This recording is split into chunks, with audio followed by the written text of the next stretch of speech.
Denison George, a Grenadian lawyer residing in the United States, is irate about the recent announcement by Senator Norland Cox that the Molinere land slippage project has been awarded to a St. Lucian construction company. George cites this as a disservice to all Grenadians and Grenadian companies. Slap in the face to the Grenadian people. It's a slap in the face to every unemployed youth in Grenada. It's a slap in the face to every unemployed young man in Grenada. It's a slap in the face to every company in Grenada that is capable of producing and fixing that road, and that was not given a fair opportunity to do that work because of possible political nepotism and favor. In a statement issued on Thursday, Minister for Infrastructure Development Norland Cox sought to clarify what he termed misinformation, implying that government is not giving opportunities to local companies to bid on that particular project. The 6 companies that submitted, one of the companies who submitted documents, it was non-responsive, so they didn't even bother evaluating that company, so they end up evaluating 5. They missed out a number of documents, and so that one there was nothing there to evaluate. So eventually, only 5 companies' documents were evaluated. And of course, the Bonafide Grenadian company was one of those companies that was evaluated. After evaluation, the highest score received was 91, and the lowest score received was 42 points. And the Grenadian company in question received the lowest scoring of 42 points. One of the reasons why the local Grenadian company was not scored very high because of the 20 or so documents that was part of the tender that was required to submit it.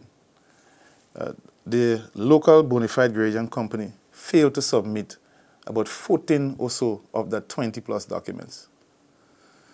And just to give you a snapshot of some of the things that was not submitted, things like insurance, methodology statement, schedules, also what was failed was submitted, information on doing prior work similar to that nature what is being done at Molinere. So these are some of the critical things that was missing from that submission, hence the low scoring for that company. And that was the only Grenadian bona fide company that submitted. Mr. George's statement implied that the individual who heads the St. Lucian company is under scrutiny.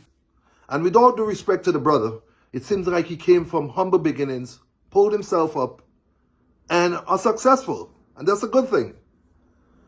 But what is very concerning here is that St. Lucians, the regular man in St. Lucia, St. Lucian politicians, are accusing him and his company of nepotism, of favoritism.